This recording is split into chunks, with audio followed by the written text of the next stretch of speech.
Welcome back. Today we are going to talk about some different additional resident care procedures that you may do. Sometimes you may be asked to apply heat as a therapy. Now, applying heat will help dilate the blood vessels, causing more blood to circulate to the tissue, and dilating means to open them or relax them. So, increased blood flow through the tissues will promote healing as more nutrients and oxygen are delivered. And the increased blood flow may also carry away excessive fluids that are caused by inflammation and that can cause pain in certain conditions, such as a muscle sprain or a strain. Moist heat application is more penetrating and can cause injury more quickly than dry application.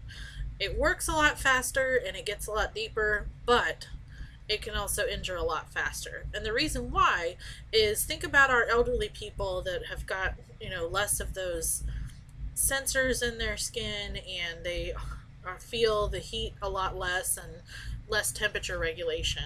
So then they want more and more and more heat. Well, they may not be able to recognize that they are starting to get an injury with that heat. So we got to be really careful when we're applying any kind of heat source. Now, moist heat application, that can be like having sometimes a moist pad that's been in a warming mechanism, or if you just take a towel and run it under really hot water, that can be a moist heat application.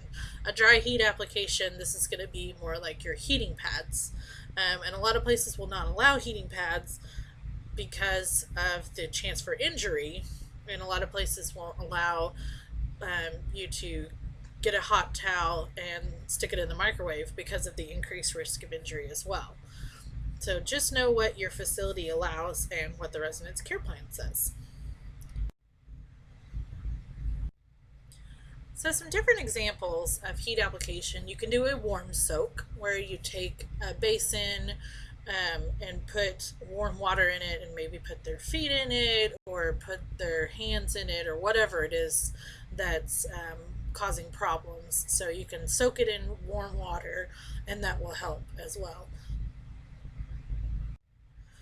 Then you can do a disposable warm pack. This is one that you might be able to heat up in a microwave or activate it with, some have little metal discs that you activate it with, whatever it is. But just the disposable warm packs, and just be careful with those if you heat them up in the microwave, because that can heat up very, very quickly and cause injury very quickly.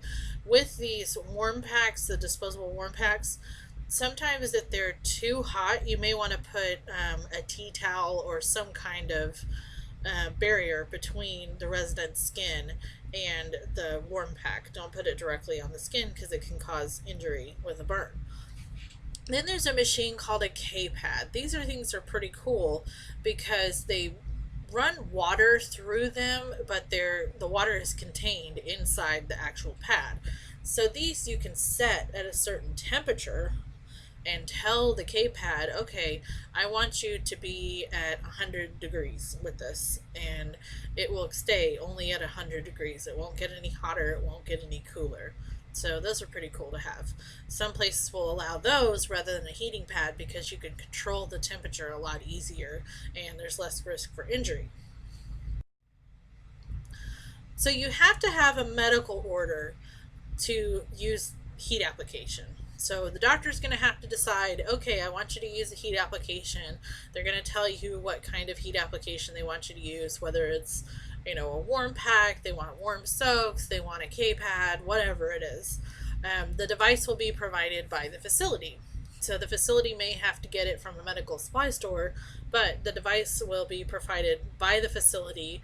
So the facility will train you how to use it and let you know what you're supposed to do, how long you're supposed to use it. All of that information, especially the length of time and the frequency, will be on your care plan. So always look at your care plan.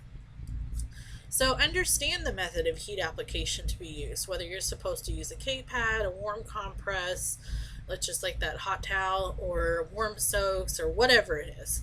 And make sure that you follow your facility's procedure. If you are not sure, stop and ask your nurse.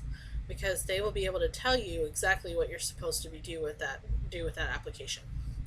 Always use the correct temperature as identified in your policies and procedures or on the product use instructions. So if you have that K-pad and it's supposed to be set to 100 degrees, make sure it's set to 100 degrees. Double check it throughout your shift to make sure it didn't get bumped, or make sure nobody turned it. Sometimes the resident may think, oh, well, I'm kind of cold, I'm going to turn it up. That might be kind of scary. So check it throughout your shift just to make sure that it's still on the correct temperature that you're supposed to use. And again, follow your care plan. Apply it to the skin correctly. Make sure that you protect the skin from direct contact with the heating device by covering the device with a cloth or another protective material. If a resident has maybe a t-shirt on with that K-pad, a lot of times that's enough of a barrier. Sometimes if whatever you're using is really, really hot at first, you may want an additional thinner towel between the heat device and even the t-shirt, just to make sure that the resident doesn't get burnt. So know the length of time for application. This is very, very important, and this is probably one of the reasons why most facilities will not allow heating pads. You have to check the skin at frequent intervals while the heat is being applied to make sure that the resident has not been injured. So they may not be able to feel that there's an injury coming or that they've already become injured by the heat application. So you need to check the skin. You're going to check for any redness, any swelling, any discomfort. If the resident says there's pain, stop it and then tell the nurse. Absolutely notify the nurse right away and stop the device or stop the application. Then you want to document your procedure and the results. So we may have to document, okay, why are we doing this? Well, we need to document the results of that. So if you have a K-pad for back pain and you do it 3 times a day for 15 minutes, well, then you need to document, did it help the back pain? That may be one of your questions that's required on your documentation. But make sure that you document that you put the heat application on as it was ordered, because remember, if it wasn't documented, it wasn't done. So at the beginning of an injury, you can use cold application. Now, cold will help constrict the blood vessels, causing slowed blood flow to the tissue. This will help prevent or reduce swelling, might relieve some of the pain that accompanies swelling. It will help also slow the inflammation and reduce itching because you won't have as much blood flow to the area. So this can be used especially in the first 24 to 48 hours after an injury, and then you're going to want to switch over to heat to help open the vessels back up and reduce some of that inflammatory response. Again, these are going to be, dictated by the doctor, but just kind of be aware that that's what usually happens. So your moist cold application, just like the heat, is more penetrating and can cause injury more quickly than your dry application. So you want to be very, very careful with these and provide a barrier for these. So the effects of chronic illness and aging may cause the resident to be less able to sense that cold pain, so they're going to be at an increased vulnerability to injury. So we have some different cold applications. You can use an ice bag, which is exactly what it sounds like. It's just kind of a fabric on the outside, plastic on the inside. You fill it up with ice. Person puts it on their injured spot. Once the ice melts, you dump it out and start all over. Easy, easy, easy thing to use, and very simple and cheap and reusable. Then you can have a frozen gel pack. A frozen gel pack, stick it in the freezer, get it hard, then you can put a towel down and then put the frozen gel pack over it. Now, these frozen gel packs, you have to use some kind of a barrier between the gel pack and the skin, because those are very quickly going to freeze someone's skin and give them a cold burn, and that's not a good thing.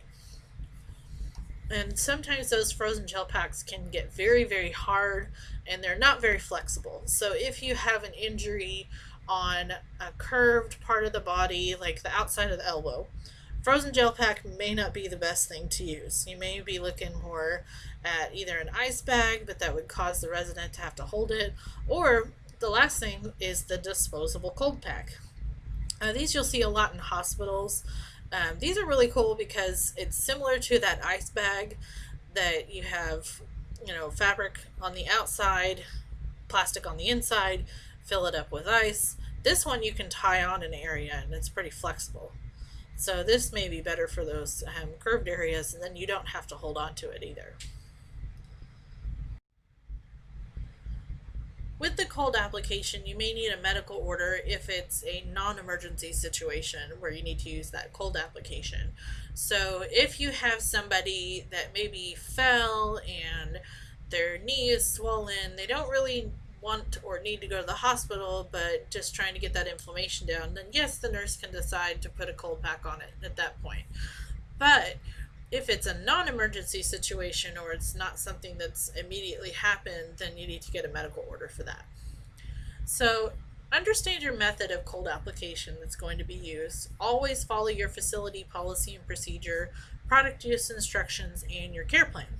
Make sure that you review that procedure with the nurse as needed if you're not sure what you're supposed to do. Make sure that you apply this to the skin correctly and use that protective barrier if you have something that's not already covered with cloth, like those gel packs. Make sure that you use something between the skin and those gel packs to prevent a cold burn. Know the length of time that you're supposed to put these on. Generally, cold are not supposed to be on very much, maybe 20 minutes, 30 minutes at the most at a time. So check the skin every 10 minutes while the cold is being applied, because residents may not be able to feel that they're getting a cold injury from the cold pack. Also, even if they have really good eyesight, say you have to put the cold on their back, they're not going to be able to turn their head all the way around and see the back and see that their skin is getting red. So remove the application if the skin appears blanched, which is if it's white or red and white, very pale if it is white, or if it's starting to turn bluish. Make sure that you take off the cold application and notify that nurse immediately, because then they can have a cold injury and it may have vasoconstricted their vessels a little bit too well. So then you always want to document the procedure and the result. Did it work for the person? Are they feeling better? Did the cold application alleviate some of their pain and inflammation? Just follow whatever is supposed to be documented. So then we have oxygen. We have different ways to deliver the oxygen. We have a wall outlet. This one is more commonly seen in hospital settings, although some of your nursing homes may have them. We have an oxygen tank or canister. Small tanks are used for temporary or emergency needs.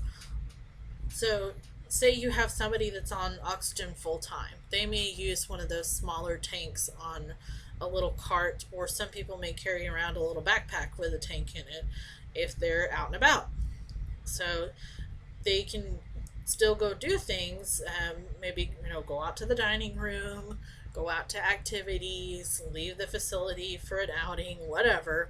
As long as we've got adequate oxygen for them, it should be fine. Then we have an oxygen concentrator. This is a big machine that needs to stay plugged in all the time. The other stuff doesn't run on electricity, but the oxygen concentrator does. So it removes other gases from room air, leaving oxygen to be administered to the resident. So this one is usually kept in the resident's room and used at night or when the resident is in the room. The smaller size is portable, which will allow the resident increased mobility. So if you for some reason run out of those small oxygen tanks and you've got somebody that wants to go out to the dining room and they've got an oxygen concentrator, you can usually unplug it for a minute, wheel it down to the dining room with that person, and plug it back in. That way they can still use it, and that's fine. So the way that you can get the oxygen to the person, you can use a nasal cannula. So these are those little tubes that go up in the nose, and they are the most commonly used device. Now, when you put the cannula in, you need to make sure that those prongs, the little parts that go in the nose on each nostril, those prongs need to be curved up and back because they can follow the natural curvature of the inside of the nose. Because if they are out and forward, they're going to be blowing oxygen onto the back wall of the inside of the nostril. It's kind of like the stethoscopes, how you have to have the earpieces kind of pointing away from you a little bit because it follows the natural curve of the inside of your ears. The oxygen tubing follows the natural curve of the inside of your nose and needs to go back and towards you. That way it'll go back into your airway. Make sure with those oxygen nasal cannulas, if they touch the floor, there is no 5-second rule. If they drop on the floor, you need to replace it because that's just picking up all sorts of germs and nasty stuff that you're going to be taking back to your resident if you stick it back in their nose. Another thing you can use to administer a higher amount of oxygen is an oxygen mask. Now, this will be positioned over the resident's mouth and nose, and it can be one with a little bag on it that collects the air that you're breathing out, or it doesn't have to have a bag, either one. So just be aware that both of them are masks and they will help people breathe, and we can deliver a higher amount of oxygen to them. With the oxygen, you have to know the flow rate ordered for your resident. Now, oxygen flow rate is going to be in liters per minute. So you may see things charted O2 at 2 capital L/MIN. That's oxygen at 2 liters per minute. So know what your resident is supposed to have.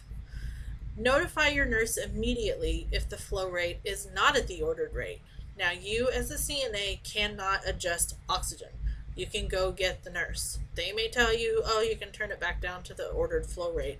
That's still them making the decision, but they need to be notified if it's not on the correct flow rate and you can't change it. So you want to observe the resident's breathing. Report any dyspnea or difficulty breathing, or any cyanosis, which is that bluish tinge, especially around the lips or on the fingertips. If you see any of those, report that immediately, because that could mean that the person's not getting enough oxygen or that they're having some other kind of distress. You want to maintain proper positioning.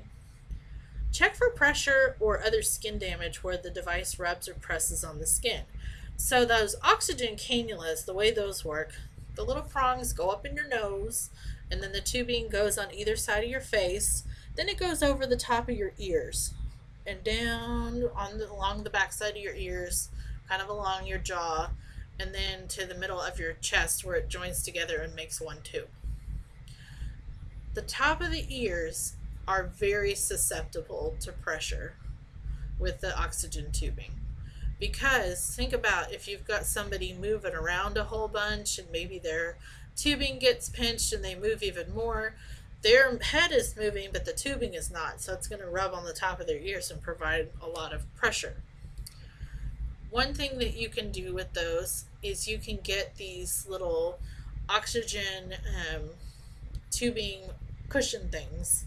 They kind of look like little miniature pool noodles, but they're split down the middle, and you can wrap those around the oxygen or around the oxygen tubing and put it back on the top of the ears, and that will provide cushion, and it will help prevent pressure ulcers from forming.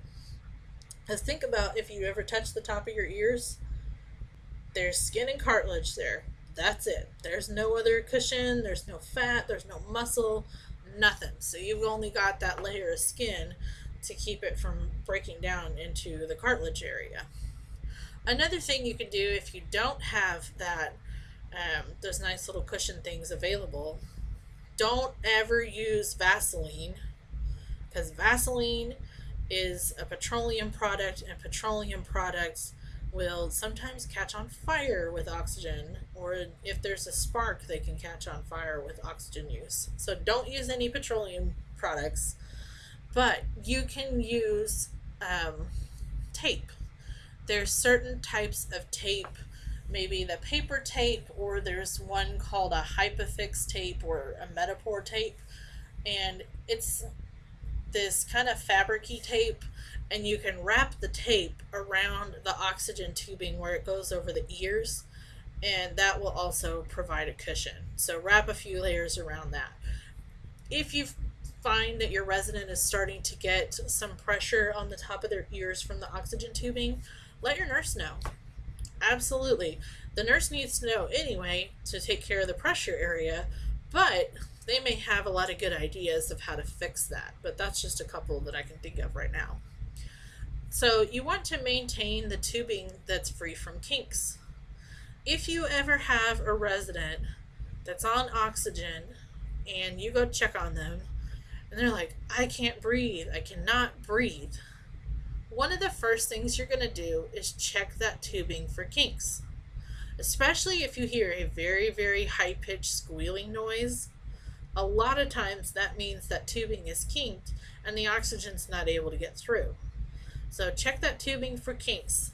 If you unkink the tubing, say if you accidentally step on it, then you start hearing the high pitched squealing. Once you let your foot off, you're going to hear a psh. That's all that oxygen going through that's been built up. Usually residents don't have any problem with that and they don't feel any side effects from it. But if you have pressure on that long enough and it's kinked long enough, they're going to start feeling really anxious because they're not going to be able to breathe. So always check the tubing for kinks. You can always also check to make sure that the oxygen flow rate is on as ordered. Check to see on that concentrator, there's a canister that's filled with distilled water, and we usually call it a bubbler. Make sure the bubbler has water in it. Sometimes that will affect the way the resident feels if it doesn't have any water in it. And if it doesn't, refill it. Easy peasy. So you want to provide skincare to the administration site. Make sure, especially with those residents that have the nasal cannulas, that you look at their nose. Look underneath their nose and kind of on the barely outside of their nose, right where the oxygen tubing goes into the nose, because those can get pressure areas too and get very irritated. There's some saline products that you can use to squirt in the nose to help prevent irritation, and you might be able to use a little bit on the outside, and those are not going to catch fire, but you want to look at all the skin around the administration site, make sure that there's no pressure being started. With the oxygen masks also, some of those can get pretty tight because the oxygen mask is going to go over your nose and around your mouth and kind of over your chin, and those are held on to your face by a couple of green straps. So those go behind your head and then the mask goes over your face. Well, those green straps, if you put them on too tight, those can start giving pressure areas too. So we want to look at that as well.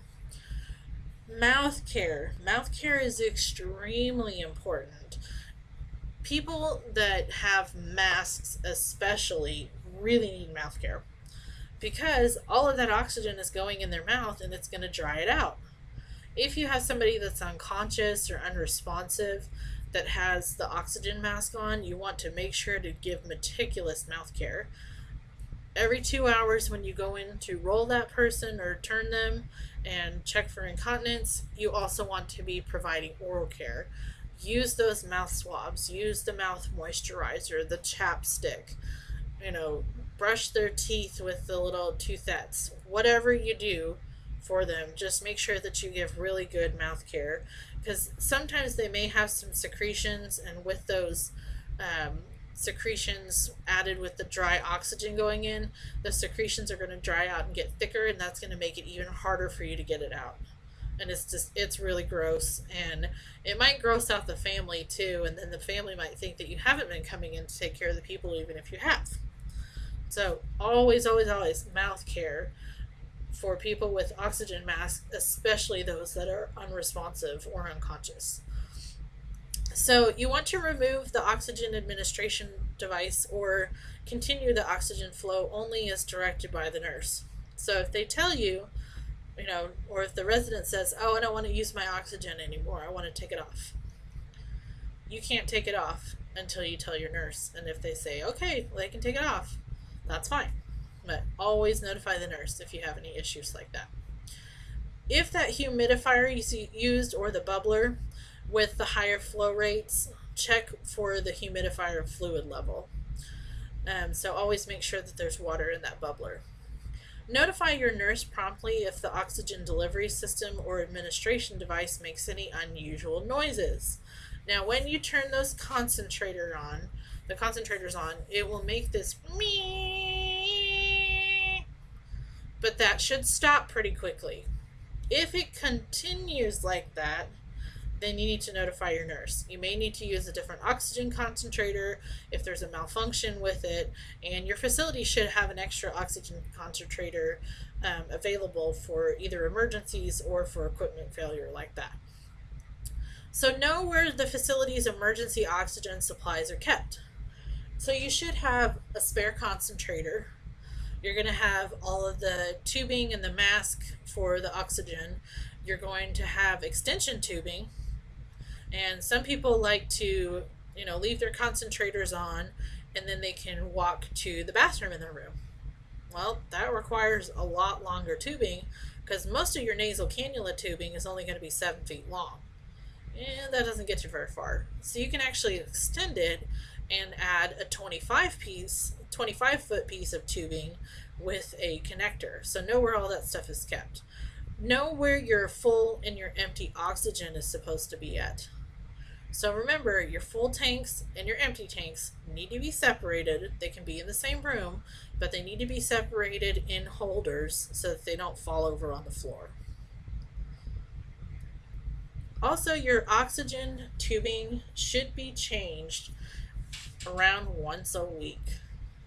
Your oxygen tubing needs to be dated, and the humidifier or the bubbler needs to be dated on the concentrator. Most places will have you use maybe a gallon Ziploc baggie or something like that will hold all of the oxygen tubing when it's not in use. So say you have somebody on a concentrator and they also have a portable tank. They use the concentrator when they're in the room, but they use the portable tank to go out to meals. Well, when they go from that portable tank or from the concentrator over to the portable tank, they need to take off the tubing that they're using for the concentrator, and then you need to put it in the bag and switch over, and vice versa. So just know where all that stuff is kept and know when you're supposed to change it out. That should be a specific shift's job. So one of the other things you can do for your residents is to apply anti-embolism stockings. Now these are commonly referred to as TED hose or compression stockings. Now these go on kind of like socks, but they're a lot harder. And these are used to improve circulation for residents who have certain types of poor circulation in their legs and feet. So people with edema, or we're trying to prevent blood clots, people that have had surgery that maybe can't get up and move around. We're trying to, make sure everything's still going the way it should be going. Because the edema in our body, all the fluids, is usually pushed up by the lymph system and the veins. And the lymph system is activated by motion.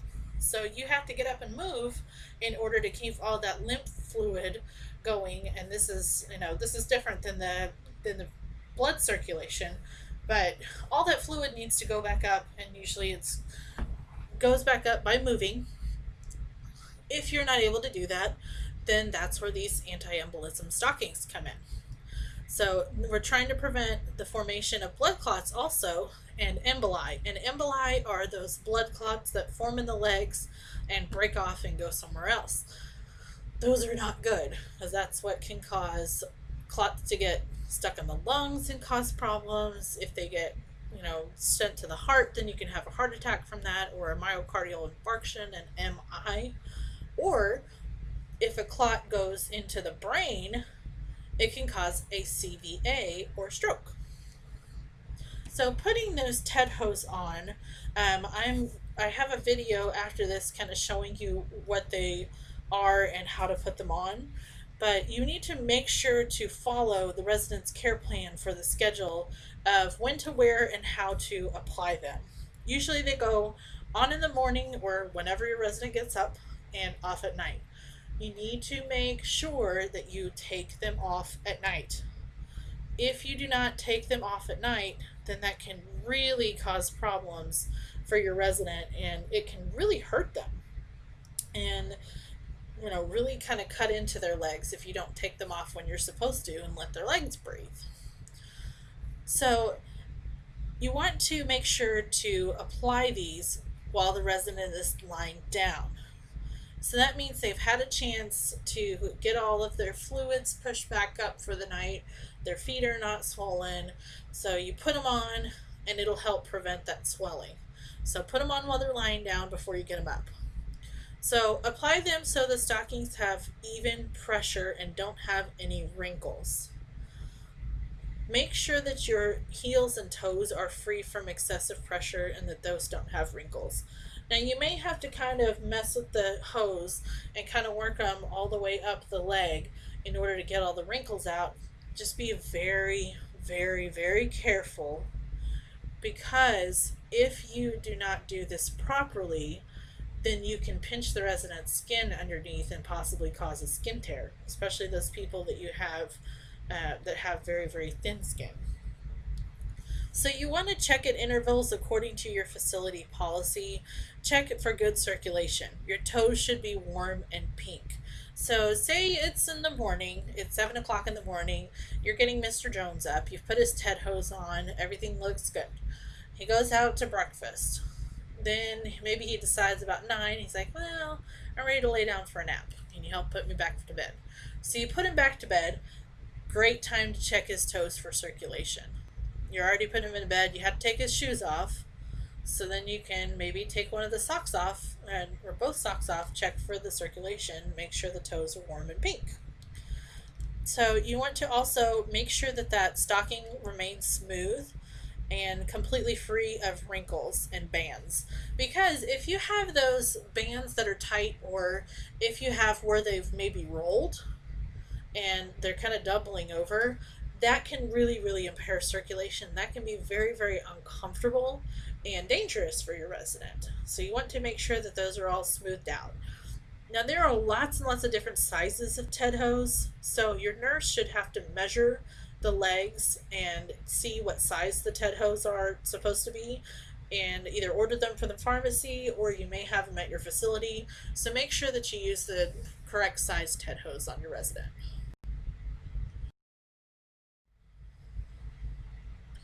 One last thing about TED hose before we move on. At the end of the day, when you take the TED hose off, you're going to need to wash them. So you can take them in the bathroom and wash them in the sink, wash them with a little bit of, warm soapy water. Make sure you get the heels and toes really well, get all the stinky feet out of it, and then hang them up to dry for the night. So please make sure to do this every night. And that will help kind of get the stretchy back in them, because eventually the stretch is going to wear out. Kind of like your favorite pair of pants, if they're stretchy. You wear them forever, your favorite PJ pants. Then the stretchy wears out on them, and you can't keep them on your body any longer. The same thing happens to TED hose. The stretch eventually will go away, but washing them every night and having them dry will help keep that elastic and the stretchy going. So let's talk about specimen collection. So the CNA may be assisting with collecting samples of different body secretions or wastes. So you can collect urine specimens, you can collect stool specimens, you might be collecting sputum specimens, and that's the junk that you cough up. So we need to make sure we understand that the stuff that comes out of the body is considered sterile. So we want to make sure the inside of that cup stays sterile as well. So you want to make sure, if you have any questions, that you review your steps with your nurse and just ask if you have questions or if you need clarification. Use standard precautions, so always wash your hands and put your gloves on when you're working with this stuff because you will be handling bodily fluids. Make sure that you label the specimen container with the resident's name, date, and time. And most specimens now go to labs and they will have a lab requisition slip with it. Now, that lab requisition slip, it's not your job to fill it out. However, there are a whole bunch of stickers on it, and your nurse should take a sticker off of that lab requisition slip and put it on the container. You still need to write the resident's name and the date and the time on there, but there should be a lab sticker on there as well. What this will do is when you send the specimen off to the lab, they will send the lab requisition with it, and this will help the lab to make sure they have the correct specimen because they will compare the number on the lab requisition to the number on the specimen itself.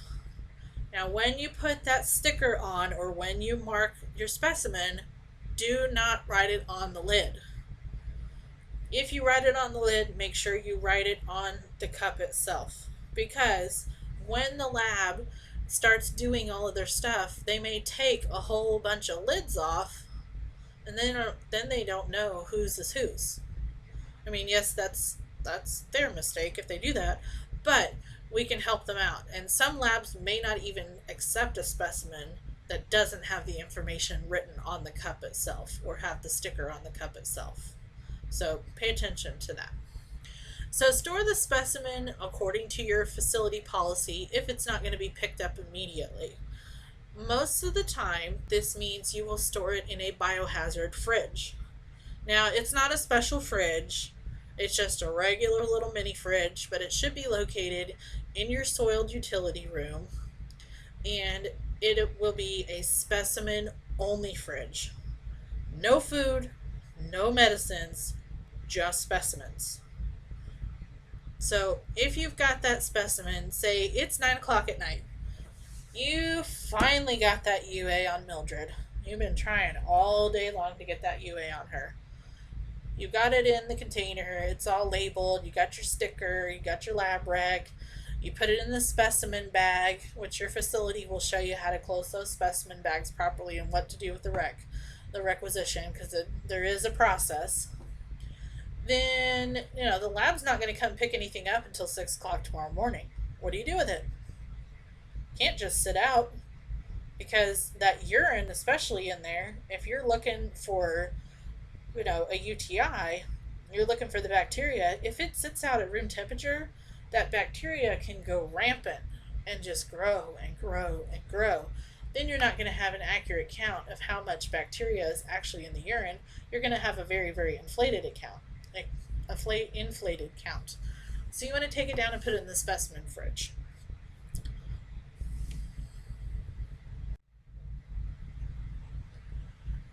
So when you are collecting a routine specimen, you will need to use a specimen collection hat or a pan.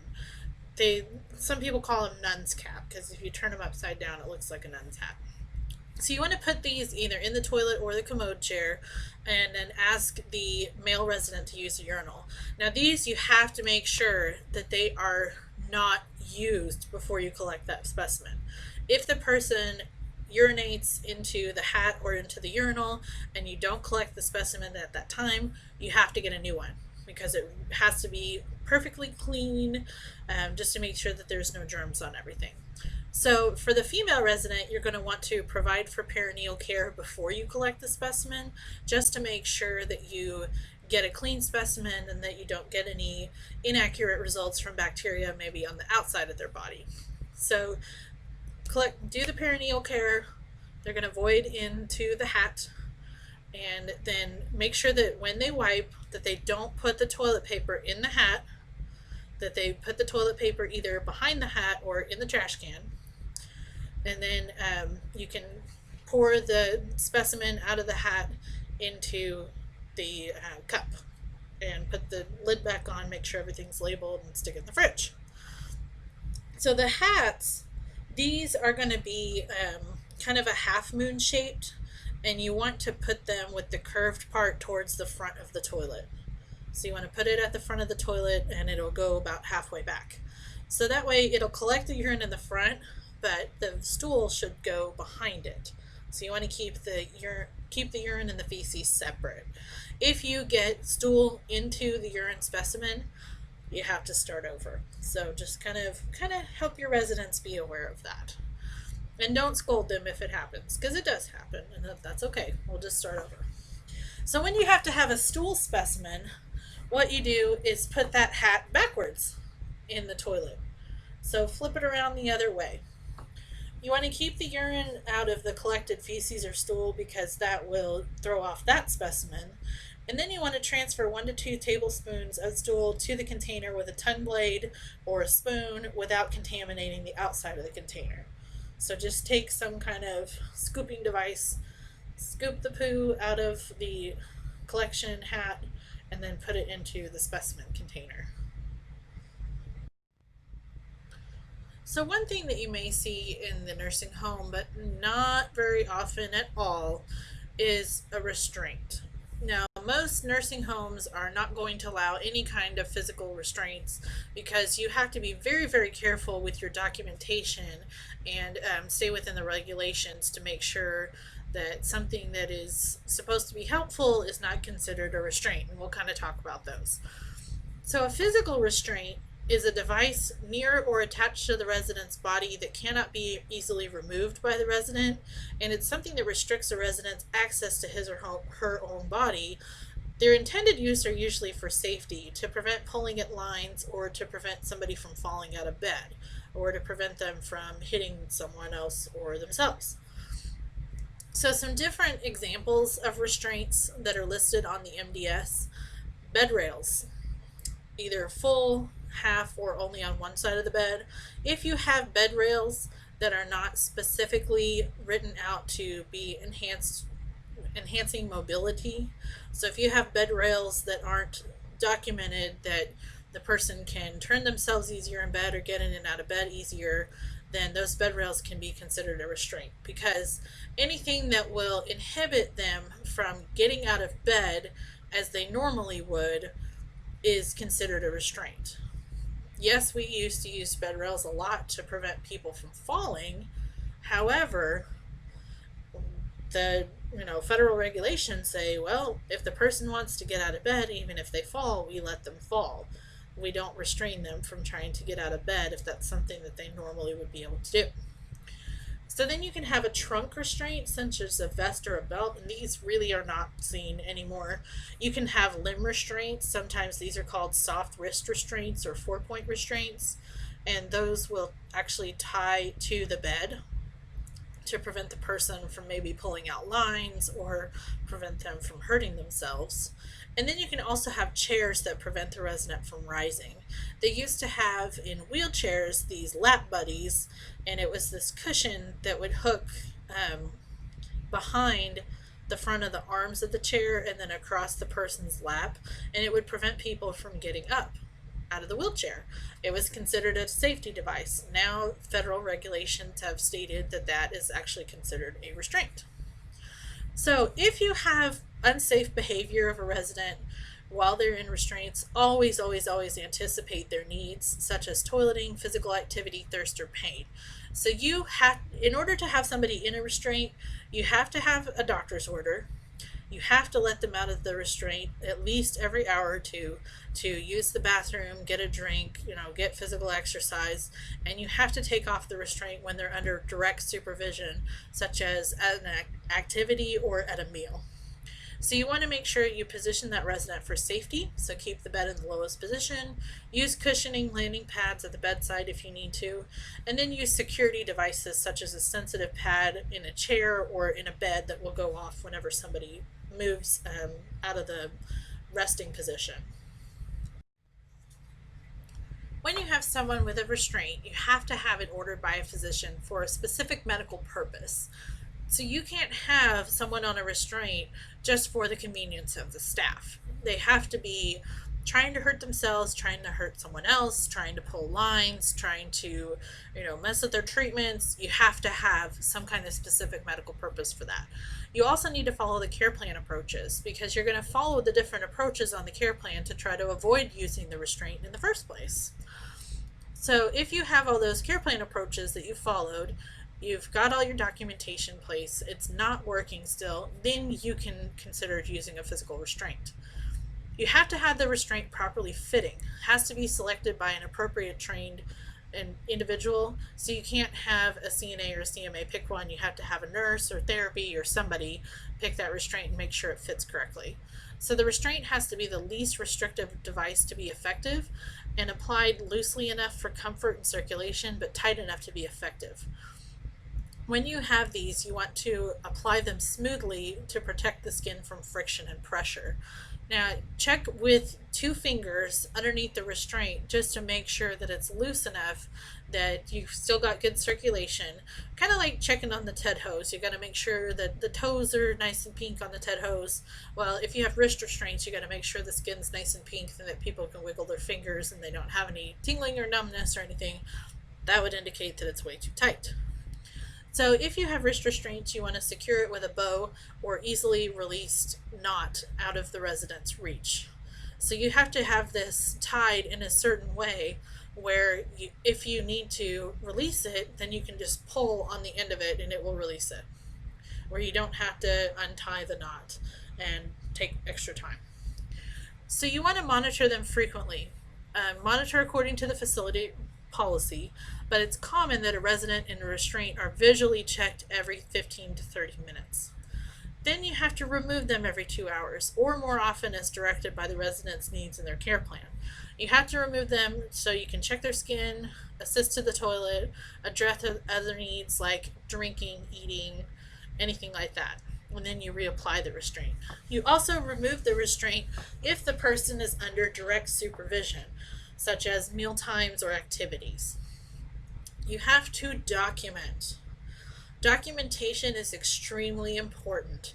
If you do not have the documentation to back up the use of the restraint, then that is not a proper use of the restraint and you could get cited by state surveyors. So you want to report any changes in the resident behavior. So report if they are increasing agitation or decreased agitation, or if they're having any other kind of abnormal behaviors while that restraint's in use. We understand, that there's a reason why the restraint's in place, so you have to have that documentation to back that up as well. So the restraint use can worsen the resident behavior and can contribute to injury. That's why it's very important to make sure everything's documented and in place and that you have a clear-cut reason why you're using it. So if you decide, if the facility decides to discontinue that restraint, then there has to be some kind of plan of care in place to keep that resident safe as well. And you want to use those restraints as infrequently as possible. There's many facilities that have now gone to a completely restraint-free policy. They are not outlawed by federal standards or state standards, except in assisted livings. But in the nursing home, you can still use them, but it's just very, very risky and kind of tricky to get it right. So you want to really use it infrequently as much as possible. So performing other delegated tasks, you can perform certain tasks that are asked by your nurse that you may not have had in this curriculum. So especially like at the hospital, I always think of doing blood sugar checks. We don't teach that in the CNA class because it's not, a typical skill that a CNA would do, but it is something that you can do as a CNA if the facility teaches you how to do it and you're checked off. So the facility has to have policies that permit delegation, and it has to have something that you are checked off doing. So the nurse has to assess the resident's care needs, and the written care plan has to be formulated that says that you can perform this skill. They have to assess the needs at the time that the task is delegated to make sure that you are the person qualified to do that. So if it's something that normally the CNA could do, but maybe the resident is having some other kind of issue right now, then the nurse may decide to go ahead and do that task themselves. and the nurse has to supervise you during the task. So the task to be delegated has to be performed according to an established sequence of steps and has to have a predictable outcome, such as taking a blood sugar. It has to involve little modification from one resident's situation to another, and it does not involve ongoing assessment, interpretation, or nursing judgment, because as a CNA, you cannot assess anyone. You cannot interpret things, and you cannot use a nursing judgment. Yes, you are going to start picking up on things. Yes, you can have an opinion on what might be going on with a resident, but that's not your place to make that assessment or judgment. So the CNA has to have additional training and education to be able to perform the task. They have to demonstrate the competency to the nurse, and it has to be clearly documented that you have had that competency demonstrated. You have to know the expectations of what is expected of you. So you have to know, okay, I'm supposed to perform this task. I need to do it this certain way. If I have any trouble, then I need to go back to the nurse. So you will evaluate your own preparation and inform the nurse if you need more training or supervision or clarification. So you can repeat back the directions for the task to verify understanding. So if the nurse is teaching you how to do a blood sugar and they tell you, okay, wipe the finger off with the alcohol swab, wait for it to dry, stick the finger, wipe with a cotton ball, get another drop of blood, and so on and so forth, then you can repeat that stuff back and ask for clarification just to make sure that you understand. So reporting. If the circumstances change significantly, then you will report back to the nurse before completing the task and asking for directions. So say you have a resident that you're going to get a blood sugar on, and the resident is really clammy, they're looking like they're just something's not right. So you may decide to go ahead and go get the nurse before you complete the blood sugar, just to make sure that something else isn't going on with the resident. So when the task is completed, you're always going to report back to the nurse with any observations. So that completes our presentation on additional resident care procedures. Please let your instructor know if you have any questions, and have a wonderful day.